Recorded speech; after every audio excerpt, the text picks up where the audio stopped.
The main reason that people don't exercise is that they start out with too many expectations. Even though exercising for a few hours every week may seem simple to your mind, it is actually not. This is why there are so many people around us that would like to exercise, yet they don't do it. This is also why the majority of new exercisers quit in the first 6 months. What happens is that since exercise is something new, to your unconscious mind it may seem scary. Can I do it? Can I stick to it? What if I fail? Once that happens, the amygdala, part of your brain, unleashes the fight or flight response. This response is meant to protect you from danger, and would work great if, e.g., you had a dangerous snake in front of you. However, when it comes to creating new healthy habits for ourselves, it can be very harmful. Once the flight or fight switch is on, activity on other parts of your brain, like the prefrontal cortex, that control rational thinking and creativity, slows down. Oops! Rational thinking does not work anymore.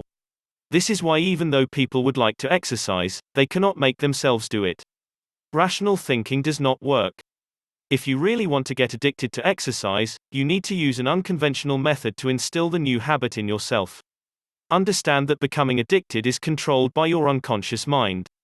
You cannot, e.g., tell yourself, you now cannot live without exercise, and actually make it happen. That means that in order to get addicted, you may need to do things that don't make sense for your conscious mind, formerly known as prefrontal cortex, but do make sense for your unconscious one. Plus, and you have to avoid waking up the amygdala. Start with ridiculously baby steps. That may involve doing 2 push-ups every day. Or 2 squats. But no more than that. Such steps are so easy that don't start the fight or flight response. By now your conscious mind is already rebelling against this idea.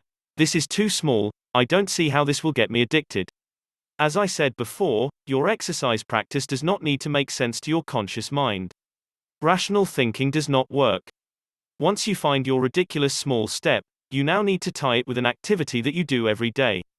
For example, waking up in the morning, brushing teeth, eating lunch, putting kids to bed, showering, reading a book in bed before sleep, etc.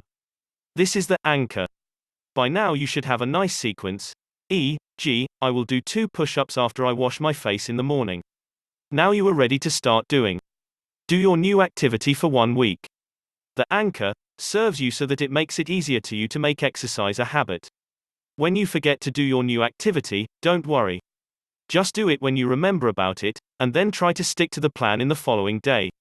After about 1 week, you will have made this ridiculously small step a habit. Keep going and you will soon, maybe a month or 2 months, find yourself adding larger segments of exercise, e.g., 10 to 20 minutes, throughout your week. This process works because it teaches your unconscious brain that exercising is not scary. Once your unconscious feels comfortable with the idea of exercise, then you are free to exercise as much as you want. Plus, these ridiculously small steps have already built new pathways in your brain that are now asking for exercise. This is where the addiction part kicks in.